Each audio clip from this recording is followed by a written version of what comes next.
Halo semuanya, apa kabar?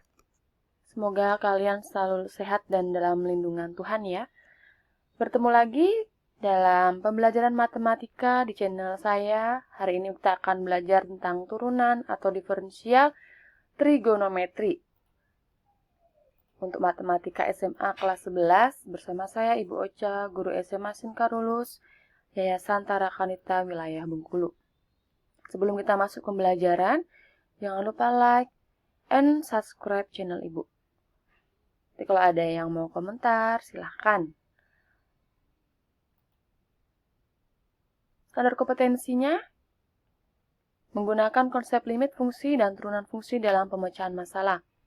Untuk kompetensi dasarnya menggunakan konsep dan aturan turunan dalam perhitungan turunan fungsi.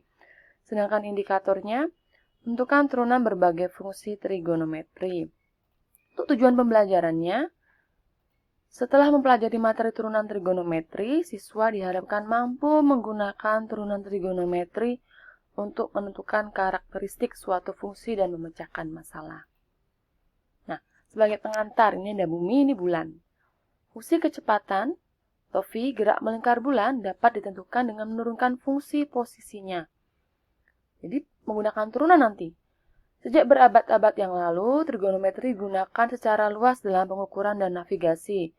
Dalam perkembangannya, para ilmuwan banyak memanfaatkan fungsi trigonometri dalam bidang fisika dan astronomi, seperti untuk menyatakan gerak benda yang menyerupai gerakan melingkar. Gerakan bulan mengitari bumi adalah salah satu contohnya. Dengan fungsi trigonometri, para ahli astronomi dapat menentukan posisi bulan terhadap bumi secara pasti. Bagaimana jika pertanyaan tentang kecepatan dan percepatan gerak benda-benda langit tersebut yang diajukan kepada mereka? Nah, disinilah mereka memerlukan turunan dari fungsi trigonometri. Ini juga ada penggunaan fungsi turunan trigonometri dalam kehidupan sehari-hari ya, kalau dalam fisika untuk gerak dan usaha. Nah, pada materi sebelumnya telah dipelajari tentang turunan hasil kali, hasil bagi, dan pangkat. Konsep limit mendasari pembicaraan tentang turunan juga berkaitan dengan turunan fungsi trigonometri. Misalnya, limit sin x per x untuk x mendekati 0 sama dengan 1. Ingat ya. Atau limit x per sin x untuk x mendekati 0 juga sama dengan 1. Ini sebagai dasarnya.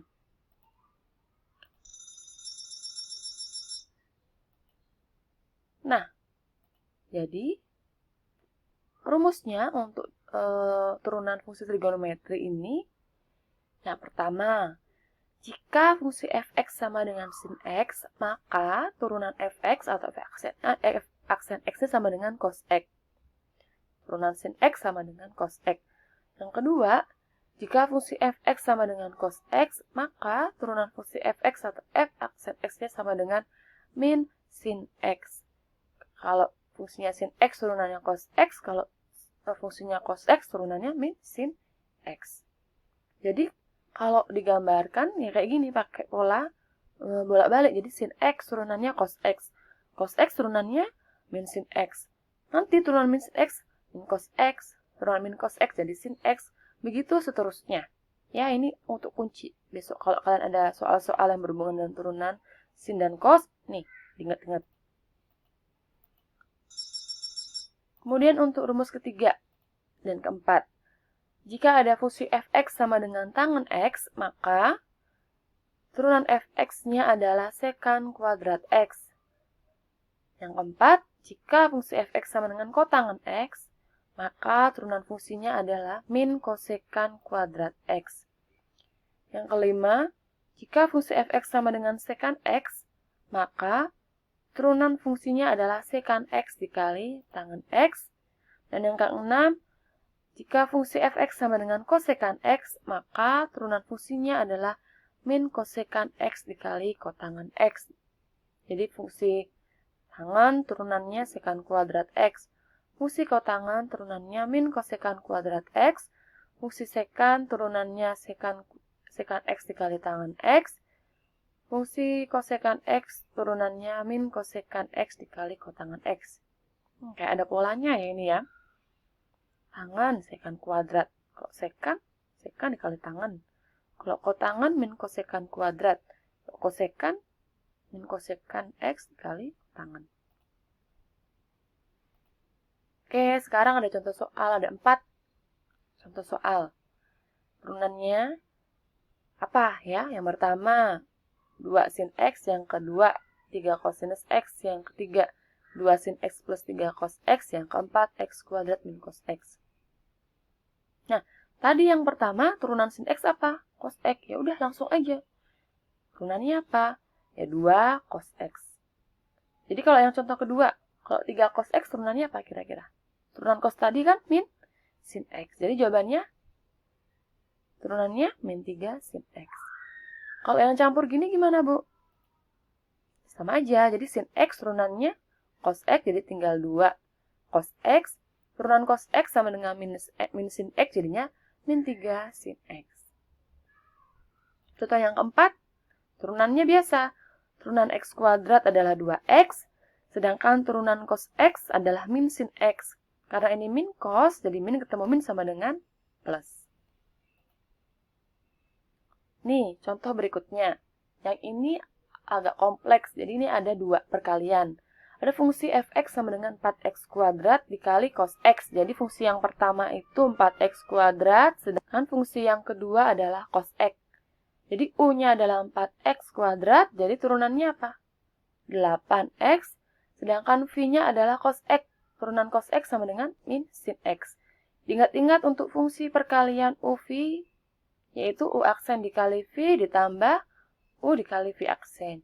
Jadi u aksennya 8x dikali v-nya cos x, ditambah u-nya 4x kuadrat dikali min sin x. Jadi min ketemu plus, jadinya min 4x kuadrat sin x. Nah, kalau turunan keduanya bagaimana? Sama. Ini u-v, ini u dan v. Tapi 2 kali kerjanya kalian ya, di double. Satu-satu dicarinya. Jadi cari turunan yang pertama dulu, kemudian dikurang turunan yang kedua ini. Ini hasilnya. Caranya silahkan kerjakan sendiri ya. Ada jawabannya. Yang berikutnya, yang kedua, kalau ada pakai pangkat seperti ini, bagaimana pengerjaannya? Contohnya, fungsi fx sama dengan x sin x pangkat 3. Jadi, ingat-ingat kemarin fungsi pangkat. Ya, fungsi pangkat. Jadi, untuk u-nya adalah x sin x, maka turunan u, aksennya sin x ditambah x cos x. Ini kan perkalian. Bisa kayak gini, Bu. Ya, ini perkalian tadi. Ini u, ini v. Ya, ini pakai rumus perkalian, bisa dapatkan ini. Nah, kemudian ini dimisalkan dalam kurung ini dimisalkan u pangkat 3.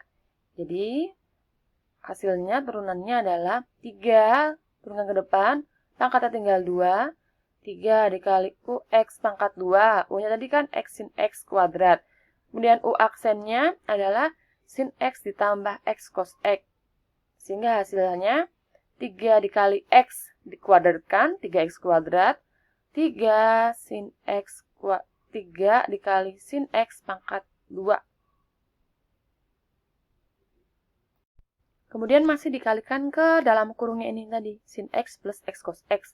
Sehingga hasil akhirnya dapat seperti ini.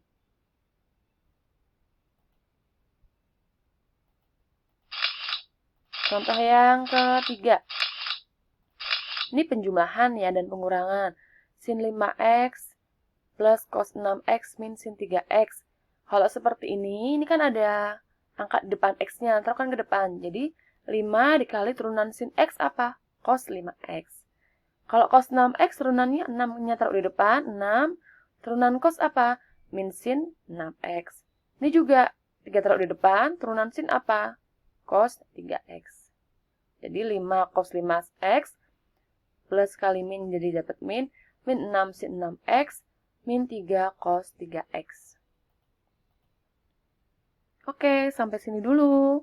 Nanti kalau ada yang mau tanya, silakan komen di kolom komentar. Jangan lupa like and subscribe ya. Sampai jumpa di pembelajaran berikutnya. Salam Tara Kanita, satu hati, satu semangat, Tara Kanita, yes. Jangan lupa subscribe, like, and share ke media sosial kalian.